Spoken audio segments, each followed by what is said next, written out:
Brace yourself. Things are about to get interesting for roughly 1.8 million college graduates across our nation that spent on average $80,000, their own money, their parents' money, or borrowed money to begin the next very exciting chapter of their lives.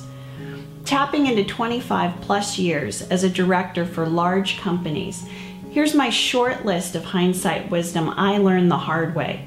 10 things I believe will make a big difference in a college grad's future success and a refresher course for the rest of us. Ready? Okay, number 1, get out and stay out of debt. I have seen so many coworkers stay in jobs they hate, not speak up in meetings when they see something wrong, try to fly under the radar because they're afraid of losing their job, living the better half of life stuck in fear. That's what debt does. It makes us a slave to it, a dummy, a debt-motivated employee. This is a horrible way to go through life. If our new grads could fast forward a few years to when the excitement of the new job wears off, they'll wish they learned this lesson early on in their career. Getting out of debt isn't easy, so start now. Have a plan. Drive that clunker to work, even though you could get a new car loan for next to nothing. If it makes you feel better, slap a bumper sticker on it that says, "Don't laugh, it's paid for." Avoid eating out. Find a few extra roommates. Live the unglamorous post-grad life so that you can get free from debt. Remember Proverbs 22:7. The rich rules over the poor, and the borrower is the slave to the lender. Number 2, say thank you and mean it. When you get that formal offer letter and accept the job, you'll most likely say thank you. Thank you for what? Thank you for believing in me. Thank you for the opportunity. Thank you for choosing me out of the hundreds of applicants you received. Be careful to never let go of that spirit of gratitude. You'll be tempted over time to drift into the deadly trap of entitlement. Don't forget that you can be replaced. By the time you reach your 1-year anniversary, there'll be a long line of eager new grads interested in taking your spot. Entitlement is a work cancer that saps your enthusiasm and gratitude. Once you slip into that they owe me mentality, you'll find yourself headed to a career stall. As long as you choose to stay in your job, remember to say thank you. It's a gift from God. 1 Thessalonians 5:18 says, "Give thanks in all circumstances, for this is the will of God in Christ Jesus for you." All means all, even work. Number 3, work like a consultant. I've learned a lot of great lessons as a self-employed consultant. You always have to demonstrate value.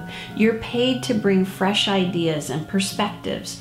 You have to be competent, likable, and continuously market yourself. Imagine what would happen if every employee approached their job as if they were self-employed consultants. Work as though your job is your own business. View and treat your employer and coworkers as clients. Continuously earn their business. This will go a long way for your career and your witness. Consider Colossians 4:5. Walk in wisdom toward outsiders, making the best use of the time. Number 4, don't be a Mary. In business, the last one to leave the office doesn't always finish first. Mary not only closed the office, she opened it. She worked a ridiculous amount of hours. She sold her soul to the company, and in the end, Mary was demoted while others worked their fair share and moved ahead. Why? Mary didn't have healthy work boundaries, and she was taken advantage of. Wise pushback promotes respect. You'll need a healthy dose of discernment to know when to burn the candle at both ends and when to respectfully say no. Moses' father-in-law replied, "What you're doing is not good, and these people who come to you will only wear yourselves out. The work is too heavy for you. You cannot handle it alone." Number 5, Facebook is not for coworkers. LinkedIn is for business. Facebook is for friends and family. What happens on Facebook does not stay on Facebook. Enough said. One who is wise is cautious and turns away from evil, but a fool is reckless and careless. Proverbs 14:16. Number 6, light and likable. If I'm about to have open heart surgery, I want a surgeon that's competent. A good bedside manner is a nice to have, not an imperative. In business, it's almost the exact opposite. I've seen time and time again corporate America choose to retain and promote likability over competence. Having both is a home run. Remember this, no one wants to work with a jerk, so ease up a bit in meetings. Laugh a little more, listen, seek to understand, be that bright light in the room that everyone gravitates toward. I like this reminder from Romans 12:18. If possible, so far as it depends on you, live peaceably with all. Number 7, tithe first, save second. It's difficult to think about either one of those things when your entry-level salary barely covers your student loan payments. Now is the time to budget with those two priorities in mind. What you do now will set a precedent for the rest of your life. Everything we have comes from God. He will provide, so tithe. You're going to want to retire sooner than you think, so save. Putting away something is always better than putting nothing away. And the best part, you're putting away tax-deferred money. Long story short, because it's tax-deferred, you'll hardly notice the impact in your paycheck. Meanwhile, you'll reap the magical benefits of compound interest.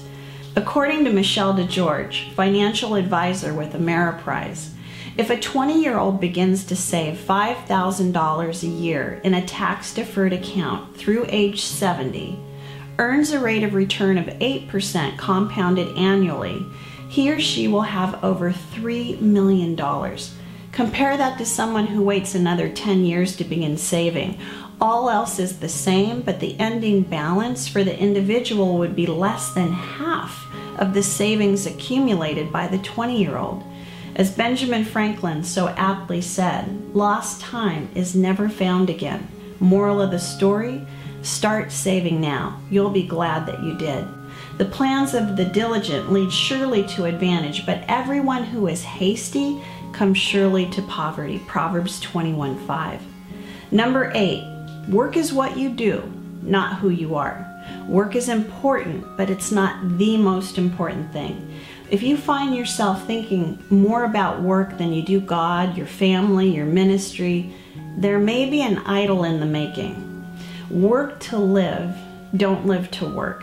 Consider King Solomon's conclusion.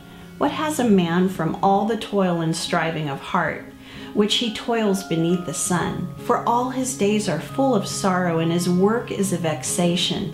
Even in the night his heart does not rest. This also is vanity. Number 9, be bold in your faith. Unless you work at a church, your faith will most likely put you in the minority of the working world. Can you talk about your faith at work? Should you talk about your faith at work? Before you answer those questions, consider this. The most important thing you can and should do at work is act like Jesus. You should ooze his love, his compassion, and his integrity. And when you do that, you're going to get a lot of questions. And when they ask, you answer. That was my approach over the years. I didn't do it perfectly, but I did the best I could. I may have at times been the butt of a few jokes. Coworkers routinely apologized when they dropped the F-bomb in meetings. I wasn't included in everything. But my faith never hindered my advancement up the ladder, and I always enjoyed the fruit of my ministry labor. Every time somebody walked in my office, shut the door, and said, I know you're a Christian, and I have this problem. Would you pray for me? I like how Peter describes it. But in your hearts honor Christ the Lord as holy, always being prepared to make a defense to anyone who asks you for a reason for the hope that's in you. Yet do it with gentleness and respect. 1 Peter 3:15. And last but not least, number 10, remember who you work for. I know it sounds cliche, but I'm going to say it anyway. Life isn't always fair, and neither is work for that matter. You might get saddled with a bad boss. Doors will open and close, sometimes for no apparent reason. You'll be passed over for a promotion that you deserved. You may someday be wrongfully terminated. You may give it all you've got and fly up the work ladder or fall right off of it. Whatever happens, keep your eyes on God. He's ultimately who we work for. We have to trust that He sees the whole picture. We trust in His sovereignty. We trust in His good plan for our lives. Our job is to show up, put our very best foot forward, and trust Him with the outcome. Whatever you do, do it heartily as to the Lord and not to men, knowing that from the Lord you'll receive the reward of the inheritance. For you serve the Lord Christ. Colossians 3:23 through 24. And with that, happy graduation. Now go change the world, and don't forget to share the joy.